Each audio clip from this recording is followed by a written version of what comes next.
नमस्कार साथियों, एक बार फिर से स्वागत है हमारे इस YouTube channel Osho edu centre में। तो आज यहाँ पर हम लोग न्यू वीडियो लेकर आया हूँ जो कि आरएसएस से संबंधित है।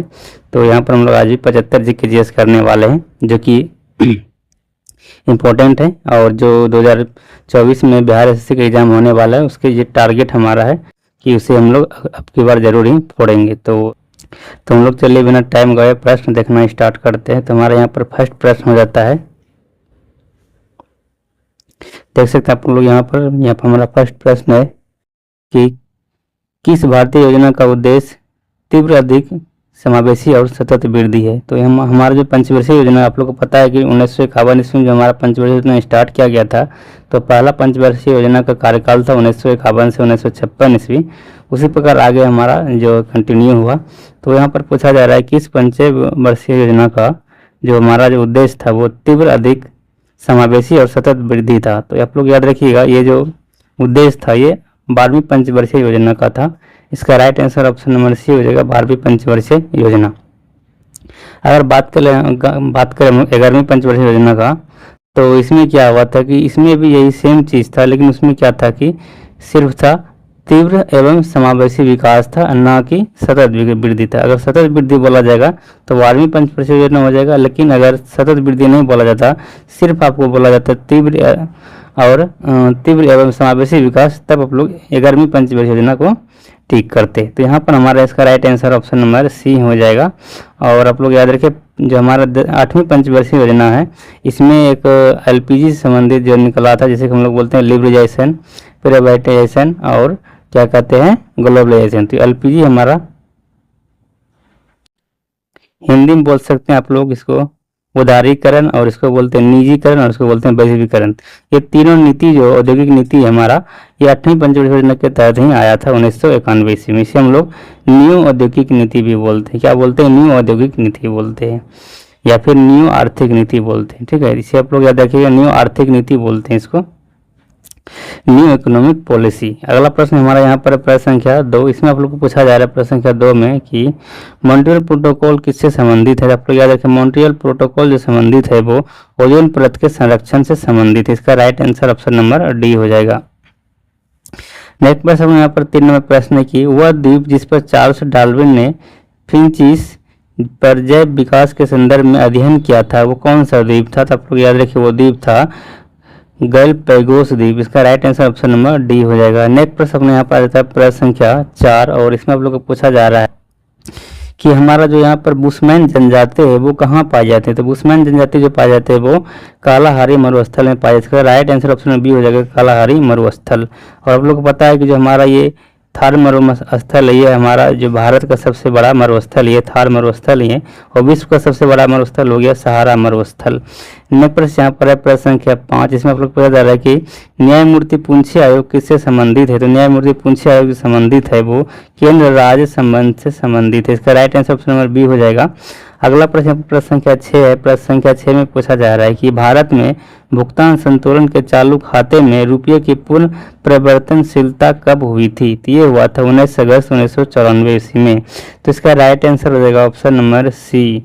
अगला प्रश्न यहाँ पर कि नागरिकता संबंधी जो उपबंध है वो संविधान के किस भाग में है। तो आप लोग को पता है कि नागरिकता संबंधी जो आर्टिकल अपना है वो कितना है, 5 से 11 आर्टिकल है, और वो जो हमारा भाग है वो भाग 2 में आ जाता है। तो भाग 2 में हमारा नागरिकता आ जाता है, और भाग 1 में क्या हमारा तो राज्य जो हमारा है जो 28 राज्य है, और हमारा कितना यूटी है 8 यूटी है। इनका वर्णन जो है हमारा वो किस में है, भाग 1 में है। और जो हमारा भाग 3 है इसमें हमारा मौलिक अधिकार से संबंधित है भाग 3, और भाग 4 जो है ये डीपीएसपी से संबंधित है। और आप लोग याद रखिए भाग 4 का को जो है हमारा भाग 4 का को वो किससे संबंधित है, वो मौलिक कर्तव्य से संबंधित है। अगला प्रश्न पर प्रश्न संख्या 8 है। इसमें पूछा जाए आप लोगों को कि प्रसिद्ध भारत छोड़ो प्रस्ताव कब पारित हुआ। तो ये भारत छोड़ो प्रस्ताव जो है कब पारित हुआ ये बताना है। इसका right answer option number D हो जाएगा, 8 अगस्त 1942 ईस्वी को ये पारित हुआ था। नेक्स्ट प्रश्न यहाँ पर 9 नंबर प्रश्न है। 9 नंबर प्रश्न पूछा जा रहा है कि निम्न में से कौन से चोटी पर्वत चोटी जो है वो भारत में स्थित है। इसका राइट आंसर हो जाएगा ऑप्शन नंबर सी, कामेट जो हमारा पर्वत चोटी ये कहाँ स्थित है, ये भारत के अंदर स्थित है। बाकी बाद वो सभी जो पर्वत अन्नपूर्णा, मकालू और नामचा बरबा है, ये सभी हमारे भारत के अंदर स्थित नहीं है। तो इसका right answer option number C हो जाएगा कॉमेट। अगला यहाँ पर क्वेश्चन है 10 नंबर प्रश्न की दक्षिण अमेरिका की सबसे लंबी नदी कौन सी है। तो दक्षिण अमेरिका की सबसे लंबी नदी जो है वो अमेजन नदी है। इसका right answer option number B हो जाएगा। और या बात करें अगर विश्व में सबसे लंबी नदी कौन सी है तो ये नील नदी हो जाएगा। अगला प्रश्न यहाँ पर है प्रश्न संख्या 11 पूछा जा रहा है अकबर के 1567 ईस्वी में चित्तौड़ आक्रमण के समय वहां का शासक कौन था। तो उस टाइम जो शासक था वहां का वो थे उदय सिंह। इसका right answer option number C हो जाएगा।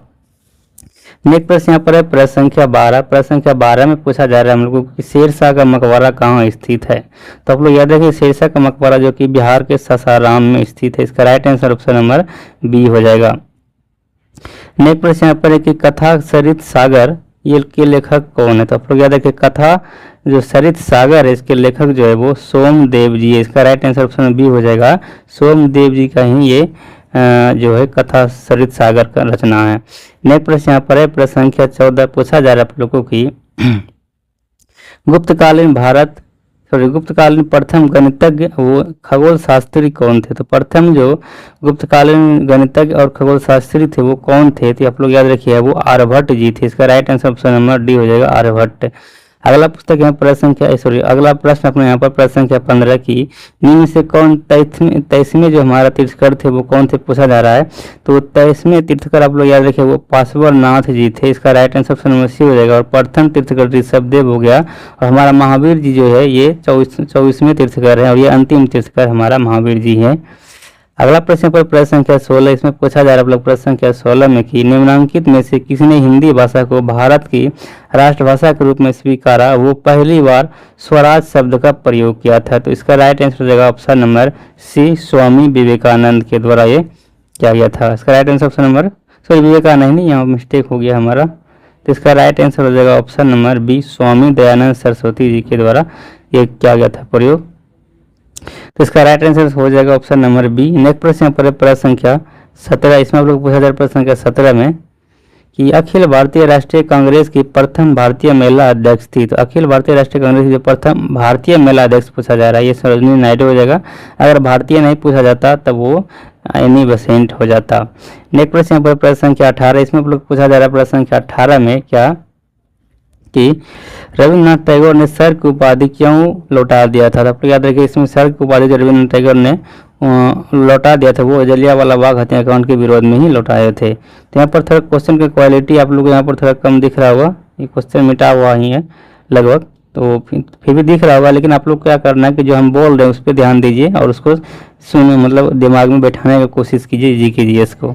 अगला प्रश्न पर प्रश्न संख्या 19 है। प्रश्न संख्या 19 में पूछा जा रहा है हम लोगों की 1937 में कांग्रेस मंत्रिमंडल कितने प्रांतों में बने थे। तो ये जो है 8 प्रांतों में बने थे। Right answer option number C हो जाएगा।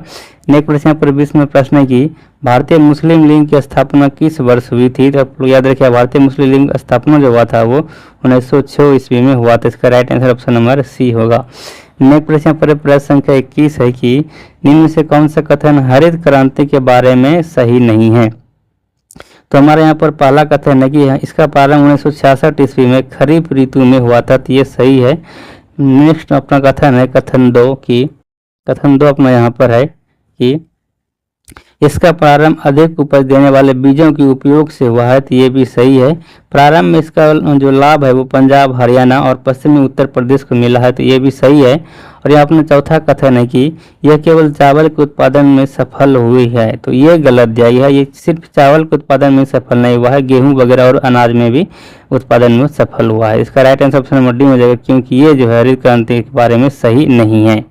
अगला प्रश्न पर प्रश्न संख्या 22 इसमें पूछा जा रहा है प्रश्न संख्या 22 में कि उपसौर की स्थिति कब होती है। तो आप लोग याद रखिएगा सबसे पहले उपसौर होती क्या है। उपसौर जो है पृथ्वी और सूर्य के बीच का जब न्यूनतम दूरी होती है उसी को हम लोग उपसौर बोलते हैं और जब अधिकतम दूरी होती है उसे हम लोग अपसौर बोलते हैं। तो अपसौर इस तरह लिखा जाता है और उपसौर यहाँ पर लिखा हुआ है, इसे आप लोग ध्यान दीजिएगा। और जो हमारा जो यहाँ पर पूछा जा रहा है उपसौर, तो उपसौर की स्थिति जो बनती है वो 3 जनवरी को बनती है। इसका राइट आंसर ऑप्शन बी हो जाएगा। और बात करें हम लोग अपसौर की, तो अपसौर जो बनती है 4 जुलाई को बनती है। तो ये प्रश्न बार बार पूछा जाता है, अपसौर स्थिति कब होती है और उपसौर की स्थिति कब होता है, तो इसे आप लोग याद रख लीजिएगा कि उपसौर की स्थिति कब होती है 3 जनवरी को होता है, और अपसौर की स्थिति जो होता है वो 4 जुलाई को होता है। नेक्स्ट प्रश्न यहाँ पर प्रश्न संख्या 23 से पूछा जा रहा है आप लोगों की सीरी की शहर या फिर सीरी का दुर्ग का निर्माण किसने करवाया था, तो ये करवाया गया था अलाउद्दीन खिलजी के द्वारा। इसका right answer option number C हो जाएगा, अलाउद्दीन खिलजी। नेक्स्ट प्रश्न यहाँ पर प्रश्न संख्या 24 पूछा जा रहा है आप लोगों की प्रथम विश्व युद्ध का तत्कालिक कारण क्या था। प्रथम विश्व युद्ध जो हुआ था उसका तत्कालिक कारण था फर्डिनेंड की सेरोजेवा में हत्या। जो फर्डिनेंड है उसका सेरोजेवा में हत्या हुई थी, यही प्रथम विश्व युद्ध का तत्कालिक कारण था। अगर पूछा जाए कि द्वितीय विश्व युद्ध का तत्कालीन कारण क्या था, तो द्वितीय विश्व युद्ध का तत्कालिक कारण था जर्मनी का पोलैंड पर आक्रमण। तो जर्मनी ने पोलैंड पर आक्रमण किया था, वही द्वितीय विश्व युद्ध का तत्कालिक कारण था। लेकिन यहाँ पर प्रथम विश्व युद्ध का पूछा गया, जिसका राइट आंसर ऑप्शन नंबर ये हो जाएगा। नेक्स्ट प्रश्न पर 25 नंबर प्रश्न यहाँ पर पूछा जा रहा है कि निम्नलिखित में से कौन पुरातात्विक स्थल सिंधु घाटी सभ्यता से संबंधित नहीं है। तो कौन सा पुरातात्विक स्थल है जो कि सिंधु घाटी सभ्यता से नहीं है। रोपड़ तो है, आप लोगों को पता है, पंजाब में रोपड़ अपना है। और ये लोथल भी गुजरात में, कालीबंगा आप लोगों को पता है ये कहाँ है, कालीबंगा, तो ये राजस्थान में स्थित है। लेकिन बालाथल जो ये हमारा ये पुरातात्विक स्थल जो सिंधु घाटी सभ्यता से संबंधित नहीं, इसका right answer option number C हो जाएगा। अगला प्रश्न पर प्रश्न संख्या 26 है कि निम्नलिखित में से भारत का कौन सा राज्य कर्क रेखा के उत्तर में स्थित है। तो ये कर्क रेखा उत्तर में आप लोग को पता है बिहार स्थित है। बाकी बात जो कर्क रेखा हमारा है वो 8 राज्यों से होकर गुजरती है। वो कौन कौन सा राज्य है ये आप लोग को पता होगा, एक ट्रिक के द्वारा आप लोग को बता दिया हूँ, मित्र पर गमछा झार। अगला प्रश्न पर प्रश्न संख्या 27, इसमें आप लोग को पूछा जा रहा है कि भारत ने धारणीय विकास के कितने लक्ष्य निर्धारित किए हैं। तो आप लोग याद रखिए, भारत ने धारणीय विकास के लक्ष्य रखे हैं वो 17 लक्ष्य रखे हैं। इसका right answer option number B हो जाएगा। नेक्स्ट प्रश्न पर है प्रश्न संख्या 28। प्रश्न संख्या 28 में पूछा जा रहा है आप लोग को यहाँ पर कि किस समिति ने भारत के संविधान में मूल कर्तव्यों को सम्मिलित करने की सिफारिश की है। तो आप लोग को पता है कि जो हमारा मूल कर्तव्य है वो संविधान में जो इसको ऐड किया गया है वो 42वां संविधान संशोधन 1976 के तहत किया गया है। और उसमें जो समिति था अपना वो सरदार सुवर्णसिंह समिति के सिफारिश पर ये जोड़ा गया है। आप लोग इसे भी आप लोग याद रखिएगा, सरदार सुवर्णसिंह समिति की सिफारिश पर 42वां संविधान संशोधन 1976 के तहत जो हमारा मूल कर्तव्य उसको भारतीय संविधान में ऐड किया गया है। नेक्स्ट प्रश्न पर है प्रश्न संख्या 29। इसमें पूछा जा रहा है आप लोगों की हरित क्रांति के जनक हैं। तो हरित क्रांति के जनक अगर भारत में पूछा जाता है तो MS स्वामीनाथन होता है। यहाँ पर डायरेक्ट पूछा जा रहा है हरित क्रांति के जनक कौन होती है, विश्व वाला हो जाएगा। विश्व में जो हरित क्रांति के जनक है वो नॉर्मन बोरलॉग जी, इसका right answer option number B हो जाएगा। नेक्स्ट प्रश्न पर है प्रश्न संख्या 30। इसमें आप लोग को पूछा जा रहा है कि निम्नलिखित में राज्यों में से युग्म उस युग्म को चुनिए जो लोकसभा में सबसे ज्यादा प्रतिनिधि भेजता है। तो इसका जो राइट आंसर है वो ऑप्शन नंबर डी हो जाएगा, बिहार, आंध्र प्रदेश और राजस्थान। नेक्स्ट प्रश्न यहाँ पर अपना है 31वें प्रश्न की। 31वें प्रश्न यहाँ पर है कि शिकागो में 1893 में विश्व धर्म संसद में किसने भाग लिया था। तो ये भाग लिया था आप लोग पता है जो हमारा स्वामी विवेकानंद जी, इसने भाग लिया था। स्वामी विवेकानंद जी ये 1893 में गए थे, जो हमारा अमेरिका में स्थित है ये हमारा शिकागो, वहां पर इसने विश्व धर्म संसद में भाग लिया था। तो इसका राइट आंसर हो जाएगा स्वामी विवेकानंद। और यहाँ पर हमारा नेक्स्ट प्रश्न आ जाता है प्रश्न संख्या 32। प्रश्न संख्या 32 में पूछा जा रहा है आप लोग को कि यहाँ पर कि निम्न में से किसे भारत का नेपोलियन कहा जाता है। तो भारत का नेपोलियन आप लोग को पता है समुद्रगुप्त को कहा जाता है। इसका राइट आंसर ऑप्शन में बी हो जाएगा। नेक्स्ट प्रश्न पर प्रश्न संख्या 33 है कि निम्न में से किसका संबंध राज्य उत्पत्ति के सामाजिक समझौता सिद्धांत से नहीं है। तो इसका right answer option number C हो जाएगा, मिल। तो मिल जो है वो इसका संबंध जो है वो राज्य उत्पत्ति के सामाजिक समझौता सिद्धांत से नहीं है। बाकी बातें हमारा हॉब्स है, लॉक है, रूसो है, इसका संबंध इससे है।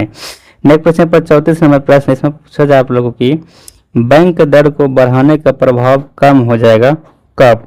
तो बैंक दर जो हमारा है वो बढ़ाया जाता है RBI के द्वारा। इसका प्रभाव कम हो जाएगा कब, जब हम लोग क्या करेंगे, अगर कैश रिजर्व रेशियो है उसको अगर कम कर दिया जाए तो क्या हो जाएगा कि बैंक जो दर बढ़ाया है उसका प्रभाव कम हो जाएगा। ठीक है, इसका right answer option number C हो जाएगा। कैश रिजर्व रेशियो को अगर कम कर दी जाए तो जो हमारा बैंक दर को बढ़ाने का प्रभाव है वो कम हो जाएगा। अगला प्रश्न पर संख्या 35, इसमें आप लोग पूछा जा रहा है कि निम्नलिखित में से कौन सी समिति चुनाव सुधारों से संबंधित नहीं है। तो ये हो जाएगा अपना ऑप्शन नंबर डी, वाई की अलग समिति। ये चुनाव सुधारों से संबंधित नहीं है। बाकी बाद हमारा दिनेश गोस्वामी समिति, ताराकुंडे समिति और इंद्रजीत गुप्ता समिति जो ये सभी जो है वो चुनाव सुधारों से संबंधित है। लेकिन वाई की अलग समिति जो है इसका संबंध जो है वो गरीबी रेखा के निर्माण से संबंधित है।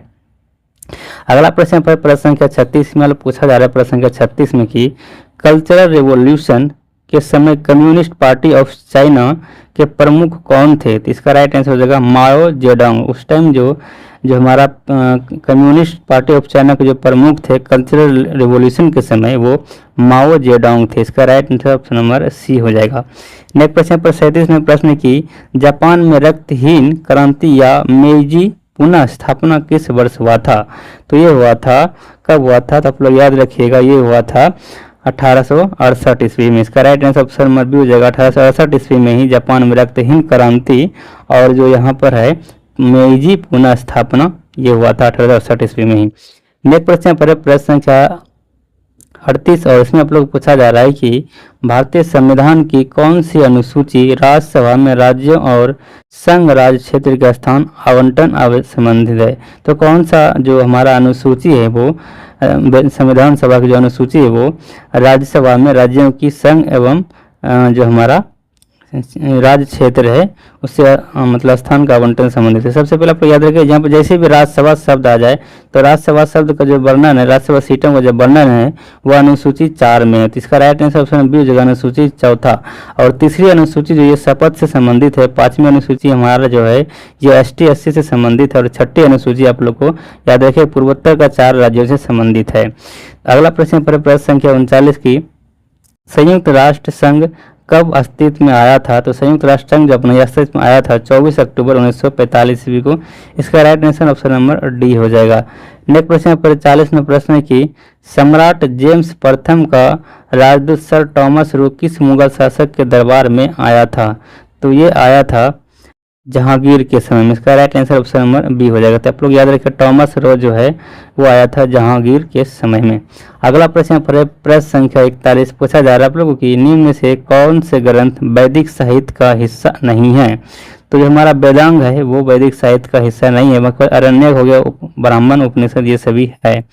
अगला प्रश्न 42 में प्रश्न है पूछा जा रहा है आप लोगों की संप्रभुता के बहुलवादी सिद्धांत के प्रवर्तकों को पहचानिए। इसमें पहचानना आप लोगों की जो हमारा यहाँ पर संप्रभुता के बहुलवादी सिद्धांत के प्रवर्तक है वो कौन है। इसका जो राइट आंसर हो जाएगा वो हो जाएगा लास्की एवं बारकर। इसका राइट आंसर ऑप्शन नंबर ये हो जाएगा लास्की और बारकर जो अपना यहाँ पर वो कौन है, तो बहुलवादी सिद्धांत के प्रवर्तक के रूप में इसको जाना जाता है। अगला प्रश्न पर प्रश्न संख्या 43 पूछा जा रहा है प्रश्न संख्या 43 में कि निम्नलिखित देशों में से किसके साथ भारत की सबसे लंबी सीमा स्थल है। तो आप लोग को पता है कि हमारा जो 4096 किलोमीटर है वो बांग्लादेश के साथ है और ये सबसे लंबी सीमा है भारत के साथ। अगला प्रश्न पर प्रश्न संख्या 44 कि भारतीय नियोजन के वास्तुकार कौन थे। जो हमारा प्रथम प्रधानमंत्री थे भारत के वो पंडित जवाहरलाल नेहरू जी थे, यही जो है वो भारतीय नियोजन के वास्तुकार थे। अगला प्रश्न पर प्रश्न संख्या 45 यहाँ पर मिलान करना, एक साइड में घास क्षेत्र दूसरे साइड में महाद्वीप है। पूछा जा रहा है कि कौन सा इसमें सही नहीं है। तो प्रेरी उत्तरी अमेरिका में ये सही है, पंपास जो दक्षिण अमेरिका अर्जेंटीना में ये भी सही है, स्टेपिस यूरोप में ये भी सही है, लेकिन वेल जो हमारा ये ऑस्ट्रेलिया का नहीं बल्कि ये साउथ अफ्रीका का है। कहाँ का है, वेल जो हमारा है वो साउथ अफ्रीका है, दक्षिण अफ्रीका का है। और जो हमारा ऑस्ट्रेलिया है यहाँ का जो घास का मैदान है उसको हम लोग डाउन्स बोलते हैं। तो इसे आप लोग याद रखिएगा, यहाँ पर हमारा right answer option number D हो जाएगा क्योंकि ये जो है सुमेलित नहीं था। वेल्ड हमारा साउथ अफ्रीका का है और डाउन्स हमारा ऑस्ट्रेलिया का है। अगला प्रश्न पर प्रश्न संख्या 46 पूछा जा रहा है कि भारतीय संविधान में प्रस्तावना को किस संविधान से लिया गया है। तो आप लोग याद रखिए हमारा प्रस्तावना है वो लिया गया है USA से, अमेरिका से। इसका राइट आंसर ऑप्शन नंबर ये हो जाएगा। नेक्स्ट प्रश्न पर प्रश्न संख्या 47 पूछा जा रहा है आप लोग की निम्न में से उनकी पहचान करें जो रिजर्व बैंक का कार्य नहीं है। तो यहाँ पर जो हमारा 4 ऑप्शन है तो देखेंगे कौन सा रिजर्व बैंक RBI का हमारा कार्य नहीं है। तो यहाँ पर हमारा ऑप्शन नंबर ये है विदेशी विनिमय का भंडारण का संरक्षण। तो ये सही है, इसका कार्य है RBI का है। करेंसी जारी करना ये भी आरबीआई का कार्य है। जनता से प्राप्त जमाओं पर ब्याज देना ये आरबीआई का कार्य नहीं है। तो आरबीआई जो हमारा है वो जनता से कनेक्ट होता ही नहीं है, वो उसका एक डायरेक्ट काम जो होता है वो व्यापारिक बैंकों से संबंधित होता है, वो उसी से संबंधित उसी को लोन देता है, बैंक रेट बढ़ाता है, जो भी होता है वो सिर्फ व्यापारिक बैंक से संबंधित है हमारा आरबीआई, न कि जनता से संबंधित। इसका right answer option number C हो जाएगा, ये जो है आरबीआई का कार्य नहीं है। उसके बाद नगद आरक्षण का संरक्षण ये भी आरबीआई का कार्य है। अगला प्रश्न पर प्रश्न संख्या 48 की तिलहन के उत्पादन में वृद्धि का कारण क्या है। तो तिलहन के उत्पादन में वृद्धि का कारण है पीली क्रांति, इसका राइट आंसर नंबर बी हो जाएगा। और श्वेत क्रांति आप लोग को पता है दूध उत्पादन से संबंधित, नीली क्रांति हो गया मछली उत्पादन से, भूरी क्रांति हो गया किससे, तो हो जाएगा मसाला उत्पादन से। नेक्स्ट प्रश्न यहाँ पर है प्रश्न संख्या 49, इसमें हम लोग पूछा जा रहा है प्रश्न संख्या 49 में कि 1857 की क्रांति के संयम भारत का गवर्नर कौन था। तो समय यहाँ पर होगा, संयम नहीं होगा। तो हमारा 1857 की क्रांति जो है उस टाइम भारत के गवर्नर कौन था, इसका राइट आंसर ऑप्शन नंबर ये हो जाएगा, लॉर्ड कैनिंग जी थे उस टाइम भारत के गवर्नर जी। अगला प्रश्न पर प्रश्न संख्या 50 की राजा पृथ्वी पर ईश्वर का अवतार है, उस उक्त का कथन, ये उक्त जो कथन है वो किस विचारक का है। तो ये वचन जो है आप लोग याद रखिए, ये वचन जो है वो हेगेल का है। राजा जो है पृथ्वी पर ईश्वर का अवतार ये हेगेल के द्वारा कहा गया है। अगला प्रश्न प्रश्न का 51 पूछा जा रहा है आप लोगों के निम्न से कौन नियम रॉकेट प्रणोदन में शामिल होता है। तो रॉकेट के प्रणोदन में जो शामिल होता है वो न्यूटन के तीसरा नियम शामिल होता है, इसका right answer option number C हो जाएगा। नेक्स्ट प्रश्न पर प्रश्न संख्या 52 पूछा जा रहा है आप लोगों की निम्न में से कौन सा ग्रह सौर मंडल के वैक्यूम क्लीनर के भांति कार्य करता है। तो वैक्यूम क्लीनर के भांति जो कार्य करता है वो बृहस्पति ग्रह कार्य करता है, इसका राइट आंसर ऑप्शन नंबर ये हो जाएगा बृहस्पति ग्रह। नेक्स्ट प्रश्न यहाँ पर है कि अगर वायुमंडल दाब पारे के 76 सेंटीमीटर से कम हो तो पानी का तापमान डैश पर उपलेगा। तो आप लोग को पता है जैसे हम लोग पानी का तापमान से दाब जो हमारा है उसको कम करेंगे, जो हमारा समान दाब होता है वो 76 सेमी होता है, आप लोग यहाँ पर ब्रैकेट में लिख भी दिया गया है। लेकिन अगर हम लोग इससे दाब को कम करेंगे तो हमारा क्या होगा, जो हमारा वो पानी का उबलने का जो तापक्रम होगा वो 100 डिग्री सेल्सियस से कम हो जाएगा, मतलब वो कम ही ताप पर उबलने लगा, जिसके कारण खाना हमारा लेट से पकता है। जैसे हम लोग पहाड़ पे जाते हैं तो वहाँ पर क्या होता है कि दाब जो होता है वायुमंडल का वो कम हो जाता है पहाड़ों पर, ऊंचाई के कारण हमारा वायुमंडल का दाब कम होता है। तो दाब कम होने के कारण क्या होता है वहाँ पर जो हमारा ये पानी का क्या होगा, क्वथनांक जो होता है वो कम हो जाता है, मतलब कम ही तापमान पे वो क्या होगा, उबलने लगेगा। इसका राइट आंसर ऑप्शन में हो जाएगा 100 डिग्री सेल्सियस से क्या हो जाएगा, कम हो जाएगा उसका तापमान उबलने का। इसे आप लोग पता है कि 100 डिग्री सेल्सियस पर जो हमारा पानी जो है उबलने लगता है, लेकिन अगर यहाँ पर हम लोग इसका दाब कम कर देंगे तो वो कम ही तापमान पर उबलने लगा, इसलिए इसका राइट आंसर ऑप्शन नंबर ये हो जाएगा। नेक्स्ट प्रश्न पर है प्रश्न संख्या 54, इसमें आप लोग पूछा जा रहा है प्रश्न संख्या 54 में कि सूर्य व तारों में ऊर्जा का प्रमुख स्रोत है। तो इसमें जो ऊर्जा का प्रमुख स्रोत है वो नाभिकीय संलयन है, इसका right answer option number B हो जाएगा। और परमाणु जो है अपना परमाणु बम वो नाभिकीय विखंडन से संबंधित है, और हमारा हाइड्रोजन बम जो है वो नाभिकीय संलयन से संबंधित है।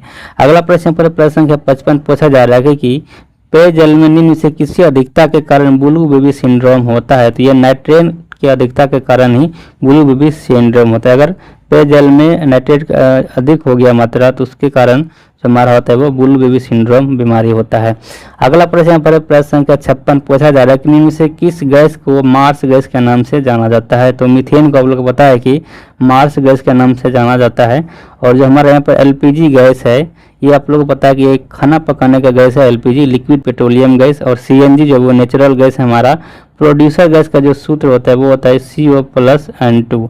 और एक होता है वाटर गैस, वाटर गैस का जो फार्मूला होता है वो होता है CO+, ये प्रश्न पूछा जाता है CO+2 जो हमारा वाटर गैस है, और प्रोड्यूसर गैस है CO+N2। नेक्स्ट प्रश्न पर प्रश्न संख्या 57 के वास्तविक वस्तु का प्रतिबिंब निम्न में से बना सकता है। तो ये वास्तविक वस्तु का वास्तविक प्रतिबिंब जो बनाता है वो अवतल दर्पण बनाता है, इसका right answer option number B हो जाएगा।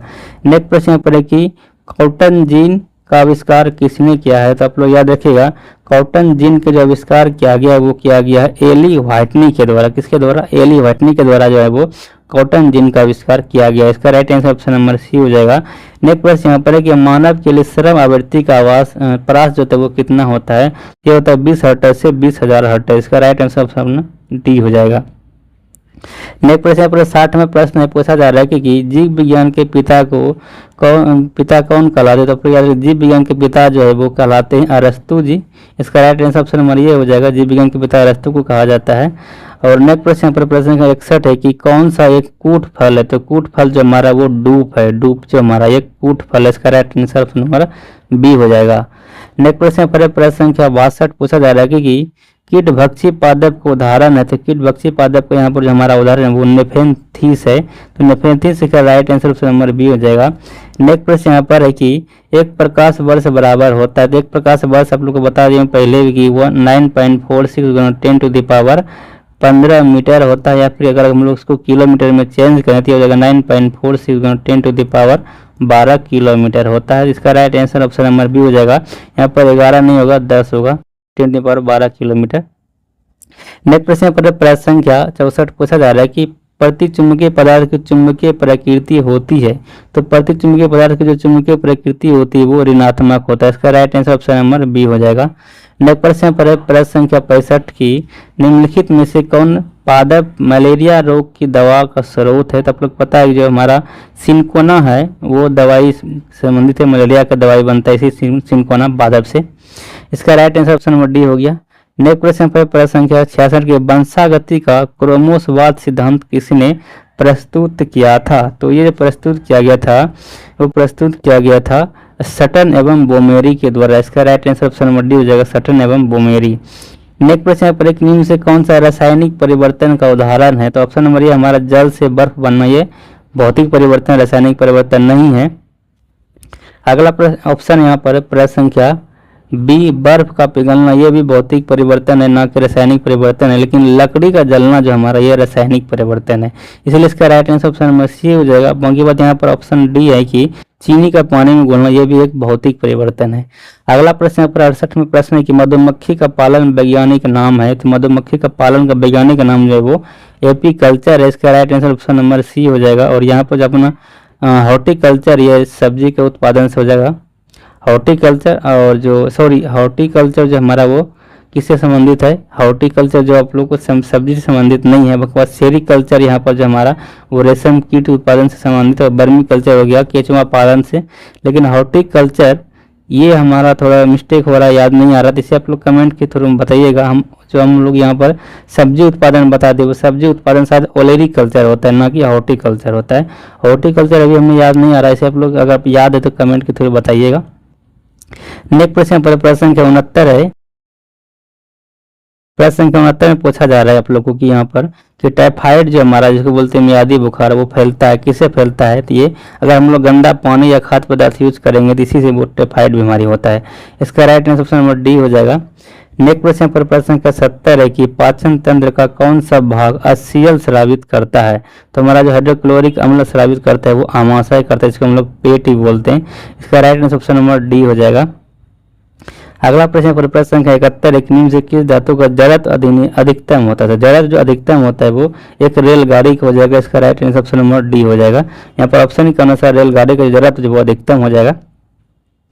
नेक्स्ट प्रश्न पर प्रश्न संख्या हमारा जो नेक्स्ट प्रश्न यहाँ पर प्रश्न संख्या 72, इसमें पूछा जाता है कार्बन नैनो ट्यूब्स निम्न से किस संरचना या परिवार का सदस्य है? ये इसका राइट आंसर हो जाएगा option number C Florence. Florence का जो ये संरचनात्मक परिवार का सदस्य है हमारा कार्बन नैनो ट्यूब्स।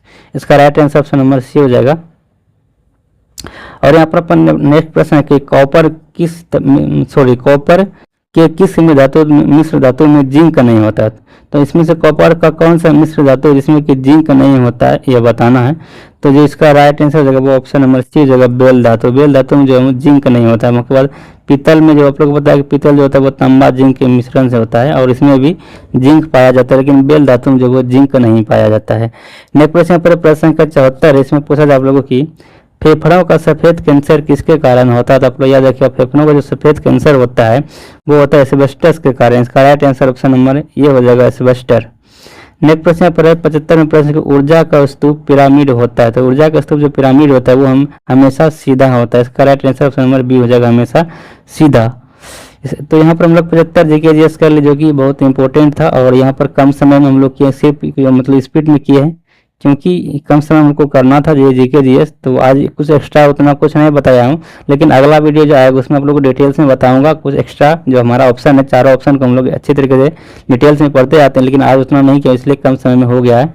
तो हम लोग आज के वीडियो में इतना ही, फिर मिलेंगे नेक्स्ट वीडियो में बहुत अच्छे क्वेश्चनों के साथ, और उसको अच्छे तरीके से हम लोग सोल्व करेंगे। तो आज के लिए इतना ही, फिर मिलेंगे नेक्स्ट वीडियो में। Thank you.